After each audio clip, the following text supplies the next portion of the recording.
हमारे घर में हजारों बातें होती है। जीवन में बहुत सी घटनाएं घटती हैं, झगड़े होते हैं और बहुत सी बातें होती हैं।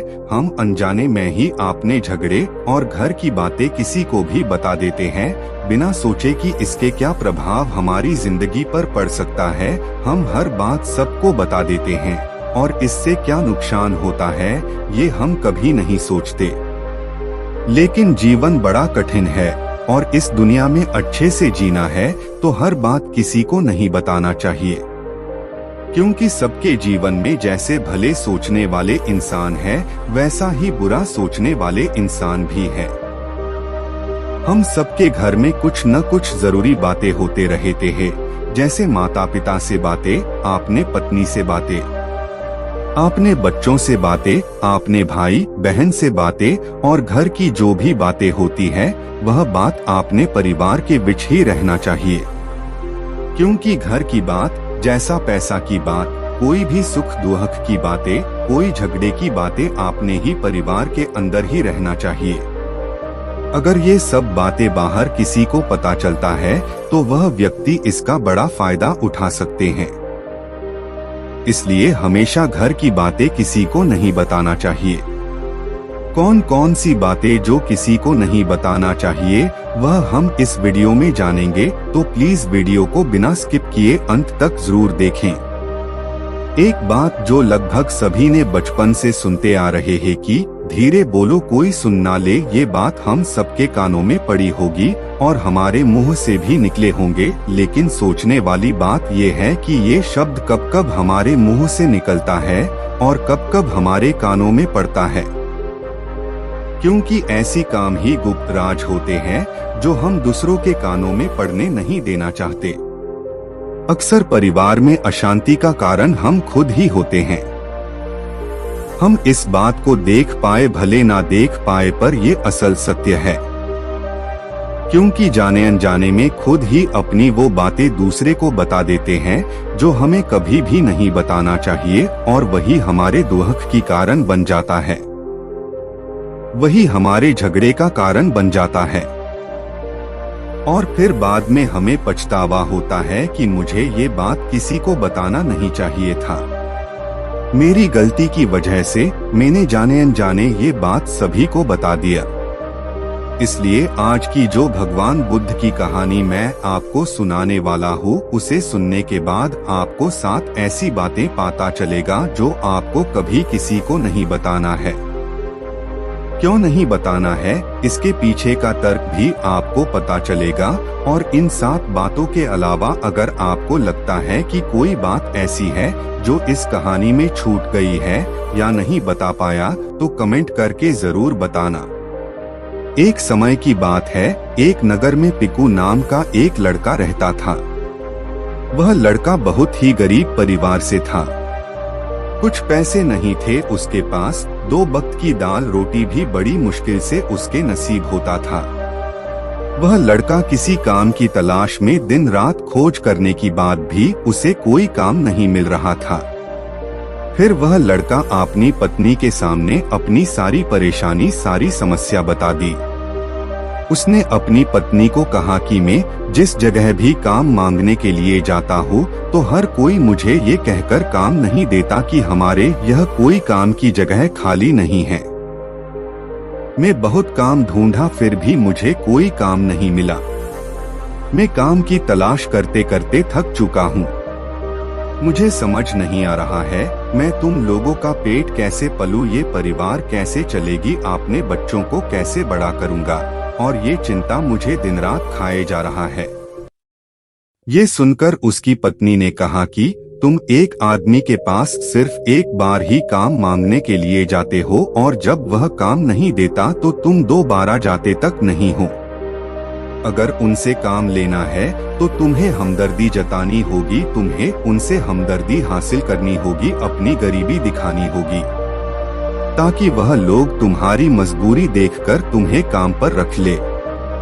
इसलिए शर्म मत करो और उन्हें अपनी मजबूरी बताओ, अपनी गरीबी बताओ, और इसी उपाय से तुम काम पा सकते हो। उसकी पत्नी की बात पिंकू की मस्तिष्क में बैठ गई और अगले दिन वह काम मांगने के लिए उसी सेठ के पास जा पहुंचा जहां पर वह पिछले दिन काम मांगने के लिए गया था। लेकिन इस बार उसने हाथ जोड़कर उस सेठ से प्रार्थना की, उससे विनती की कि मैं बहुत गरीब हूँ और मेरा परिवार भूखा है, मेरे 2 छोटे छोटे बच्चे हैं, मुझे काम की बहुत जरूरत है। वो जो कुछ भी पैसा देंगे वह उससे ही संतुष्ट हो जाएगा, पर कृपा करके मुझे आपने यहाँ पर काम पे रख लें। उसकी ये हालत देखकर उस सेठ ने उसे अपने पास काम पे रख लिया। वह रोज वहाँ पर काम पर जाने लगा। अंदर ही अंदर वह बहुत खुश तो था, उसे काम तो मिला, लेकिन उसे तनख्वाह दूसरे लोगों से कम मिलता था।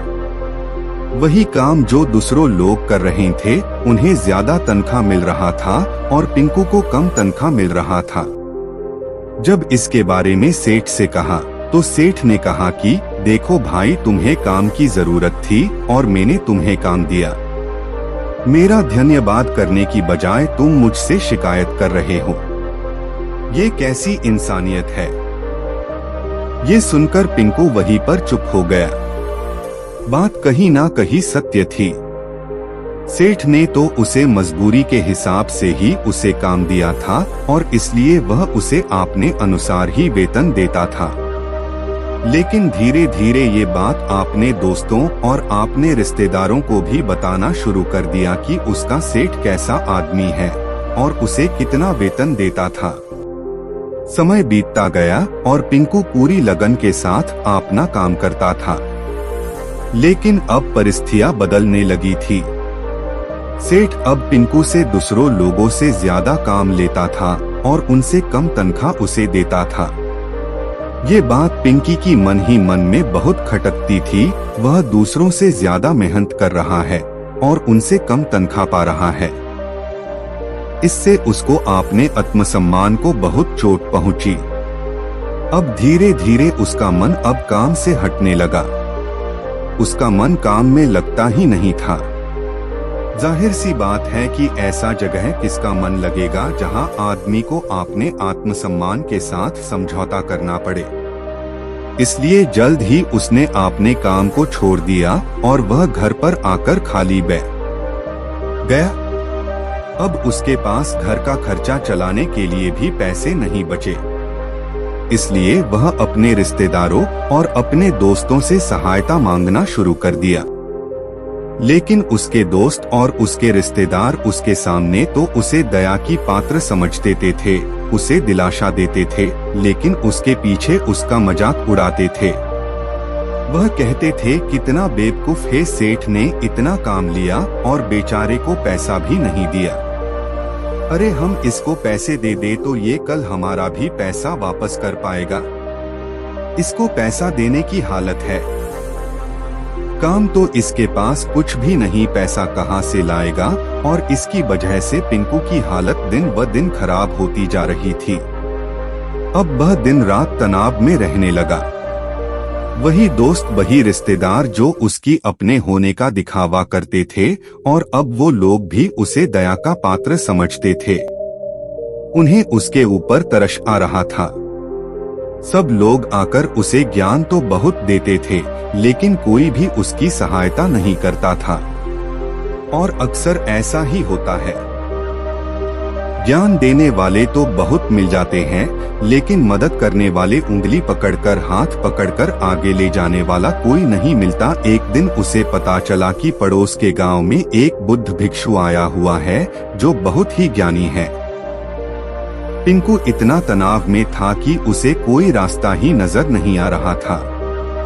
इसलिए जाने अनजाने वह बुद्ध भिक्षु के पास पहुंच जाता है। वहां जाकर सीधा बुद्ध भिक्षु के पैर में गिरकर रोने लगता है। पिंकू रोते रोते अपनी सारी परिस्थिति बताता है। उन्हें बताता है कि किस तरह उसके सेठ ने उसका फायदा उठाया और उसके रिश्तेदार, दोस्त उसके साथ कैसे व्यवहार करते हैं। सारी बात सुनकर बुद्ध भिक्षु ने उसे चुप कराते हुए कहा कि ये सारी समस्याएं तुम्हारी बुद्धिहीनता, तुम्हारी मूर्खता के कारण उत्पन्न हुई है। तुम्हारे अंदर विवेक होता तो इनमें से एक भी समस्या तुम्हारे चित्त को दुखी नहीं कर सकती। लेकिन तुमने अपनी अविवेकता के कारण, अपनी मूर्खता के कारण खुद ही अपने रास्ते में कांटे बिछा दिए हो। आज मैं तुम्हें 7 बातें बताने जा रहा हूँ जो भूल कर भी किसी को मत बताना, और इन बातों का अनुसरण करते हुए तुम बाहर से मिलने वाले दुखों को तो दूर कर सकते हो जो वे वजह दुनिया की वजह से तुम्हारे अंदर पनपते हैं। पहली बात जो किसी को नहीं बताना चाहिए वो है अपनी मजबूरी। अपनी मजबूरी का दिखावा करके दूसरों के लिए दया का पात्र बनकर उनकी सहायता लेने की गलती कभी मत करना। हो सकता है कि आज वह तुम्हारी मजबूरी देखकर तुम्हारी सहायता कर दे, लेकिन कल वह तुम्हारा फायदा उठाने में भी दोबारा नहीं सोचोगे, और अगर फायदा भी नहीं उठाएंगे तो दूसरों के सामने तुम्हारा मजाक बनाने में वह आदमी कभी दोबारा नहीं सोचेगा। इसलिए कभी भी अपनी मजबूरी का दिखावा ना करे। अगर घर में 2 रोटी है, सूखी रोटी, तो वही खाकर सो जाओ, लेकिन दूसरे को इसके बारे में भनक तक नहीं लगना चाहिए। जरा आप खुद सोचो, मजबूर बनने का क्या जरूरत है। एक इंसान को या तो वो दूसरे से सहानुभूति पाना चाहता है या तो उनसे कोई आर्थिक मदद चाहता है, लेकिन दोनों ही परिस्थितियों में आप देखते हैं कि दूसरा आदमी आपका फायदा उठाने में दोबारा नहीं सोचता, और अगर वह फायदा नहीं भी उठाएगा तो अपनी नजर में तो आपको वह मूर्ख ही समझेगा, बेवकूफ समझेगा, और दूसरों के सामने आपका मजाक तो जरूर बनाएगा। इसलिए अपनी मजबूरी के बारे में किसी को मत बताना। दूसरी बात जो किसी को भी नहीं बताना चाहिए वो है अपनी अतीत की गलतियां और भविष्य की रणनीतियां। जरा सोचो कि अगर हम अपने अतीत की गलतियां किसी दूसरे को बताते हो तो उसका क्या प्रभाव होगा। वह गलतियां ठीक तो नहीं की जा सकती, जाहिर है, तो उन्हें बताना क्यों जरूरी है। आप अपने अंधेरे पक्ष को खुद दुनिया के सामने बता रहे हो, खुद अपनी गलतियां दूसरों के सामने बता रहे हो। इससे एक आदमी की नजर में एक चरित्र गठित हो जाएगा और वह भविष्य में आपको हमेशा उसी नजरों से देखेगा। इसलिए किसी भी आदमी की नजर में अपने चरित्र गठित मत होने दो, और जरा सोचो कि आप व्यर्थ में ही अपनी भविष्य की रणनीति दूसरों के सामने बता रहे हो। जो लोग आपके काम का हिस्सा ही नहीं है, उनके सामने अपनी भविष्य की रणनीति के बारे में ढिंढोरा पीटने का क्या फायदा। वो लोग आपकी सहायता तो नहीं करेंगे, लेकिन आपकी भविष्य की रणनीति में बाधा जरूर बन जाएंगे। आप खुद अपनी विवेक का इस्तेमाल करिए और सोचिए कि आपके साथ भी ऐसा हुआ होगा कि आपने अपनी भविष्य की रणनीतियाँ किसी को बताया हो और वह रणनीति कभी भी कामयाब ना हुई हो। जरूर हुआ होगा। जरा गौर से सोचिए, याद आएगा। तीसरी बात जो किसी को भी नहीं बताना चाहिए वो है घर की बातें।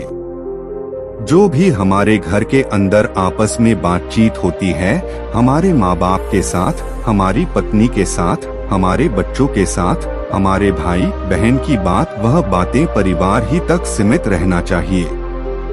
अगर आप ये बात दुनिया के सामने डिंडोरा पीटते हो तो दूसरों को आपके घर में घुसने का एक मौका मिल जाता है, और वह इसका फायदा उठाने में कभी भी दोबारा नहीं सोचेंगे।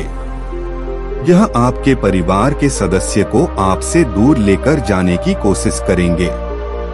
अक्सर ऐसा होता है, हम समाज में देखते हैं कि हम अपने घर के झगड़े को कम करने के लिए उन झगड़ों को अपने पड़ोसी को और दूसरे रिश्तेदारों को बता देते हैं, लेकिन इससे आपको सहायता कभी नहीं मिली होगी, बल्कि आपके घर की लड़ाई झगड़ा और ज्यादा बढ़ गई होगी। और वह जाहिर है वह बढ़ेंगे अगर आप अपने माँ बाप की बात दूसरों को बताएंगे, तो आपके माँ बाप को बुरा लगेगा कि हमारा बेटा हमसे बताए बगैर दूसरों को ये बात बता रहा है। इसलिए अपनी घर की बातें और अपनी घर की लड़ाई झगड़ा किसी के सामने मत बताना। अगली बात जो मैं आपको बताने जा रहा हूँ जो किसी को नहीं बताना चाहिए, वह सुनने पर अजीब लग सकती है, लेकिन उसका सत्यता भी मैं आपको एक तर्क के माध्यम से दूंगा। मेरा कहना है कि अपनी तनख्वाह किसी को नहीं बताना। चौथी बात जो किसी को भी नहीं बताना चाहिए वो है अपनी तनख्वाह। अपनी तनख्वाह ना बताने के पीछे का कारण क्या हो सकता है? जरा सोचिए कि आप अपनी आमदनी अपने दोस्तों को बता देते हैं, तो जब आपके दोस्तों को जरूरत पड़ेगी तो वो सिर्फ आपको ही याद करेंगे, क्योंकि उनको पता है कि आपकी तनख्वाह ज्यादा अच्छी है तो आप ही उनकी मदद कर सकते हैं, और इसलिए ज्यादा लोग आपसे सहायता मांगेंगे। और जब आप उनकी सहायता नहीं करेंगे तो वो सोचेंगे कि इस आदमी के पास पैसा है, मेरे सहायता कर सकता है, लेकिन यह सहायता कर नहीं रहा है। और इसलिए आपकी तनख्वाह दोनों दोस्तों की बीच एक झगड़े का कारण बन सकता है। कम तनख्वाह होगी तो लोग मजाक उड़ाएंगे, और ज्यादा तनख्वाह होगी तो लोग आपसे सहायता मांगेंगे। इसलिए आपको अपनी तनख्वाह बताने का कोई जरूरत नहीं है। पांचवी बात जो मैं आपको बताने वाला हूँ उसे गांठ बांध लेना, और किसी को ये बात मत बताना वो है अपनी कमजोरी और अपनी ताकत। अक्सर इंसान को पता नहीं होता है कि उसकी कमजोरी और उसकी ताकत क्या है, लेकिन आपको अपनी कमजोरी और अपनी ताकत पता है तो पहली बात तो आप बहुत ही बुद्धिमान आदमी हैं, और दूसरी बात आपको ये बातें किसी से साझा नहीं करनी है, क्योंकि अगर आपकी कमजोरी दूसरों को पता चल गई तो वह आपकी कमजोरी का फायदा उठाएंगे, और अगर आपकी ताकत पता चल गई तो वही ताकत आपकी कमजोरी बन जाएगी, क्योंकि वो ताकत दूसरे आदमी को पाता है और वो ताकत की कमजोरी भी ढूंढ ही लेगा। अपनी कमजोरी और अपनी ताकत अपनी पत्नी या अपने पति को भी नहीं बताना चाहिए, क्योंकि इसके बाद आपको घर में हमेशा दब कर रहना पड़ेगा। छठा बात जो किसको भी नहीं बताना चाहिए वो है आपने मित्र और आपने शत्रु। आप अगर आपने मित्रों के बारे में अगर दूसरों लोगों को बताएंगे तो वह आपकी मित्र के साथ अपनी घनिष्ठ बनकर आपको धोखा दिलवा सकते हैं, आपकी गहरा मित्र को आपसे दूर करवाने का प्रयास कर सकते हैं। अक्सर आम आदमी ऐसा नहीं करता, लेकिन आपकी दुश्मन ऐसा करने की कोशिश कर सकते हैं।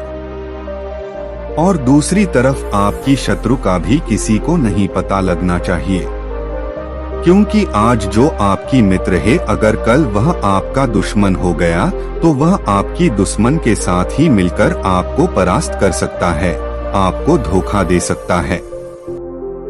इसलिए आपने सबसे अच्छे दोस्त को भी आपने दुश्मन के बारे में कभी मत बताना। सातवां और आखिरी बातें में जो बताने जा रहा हूँ जो किसी को भी नहीं बताना चाहिए वो है दान करना। आप जो दान करते हो तो दान के बारे में भी किसी को नहीं बताना, नहीं तो दान करना व्यर्थ हो जाता है, बेकार हो जाता है।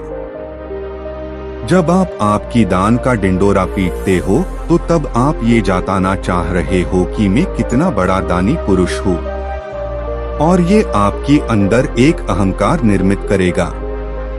इसीलिए दान गुप्त रूप से किया जाना ही अच्छा होता है और उतना ही फलदायी होता है। जब आपका बायां हाथ दान कर रहा है तो दायां हाथ को भी ना पता चले कि बायां हाथ दान कर रहा है। ये 7 बातें जो बुद्ध भिक्षु ने जो पिंकू को बताई, इनमें संसार की सभी सिद्धांत छुपे हुए हैं। इन बातों का अनुसरण करते हुए आप अपने घर में सुख शांति बना सकते हैं और घर की झगड़े हमेशा के लिए दूर कर सकते हैं। इस बातों को बारे में आपने विवेक से भी सोचेंगे तो आपको ये बातें सच मालूम पड़ेगा। यदि कोई बात हमारी गलत लगी हो तो प्लीज कमेंट में हमें बताएं। अगर आपको यह वीडियो पसंद आया है तो प्लीज एक लाइक और चैनल को सब्सक्राइब जरूर कर दीजिएगा।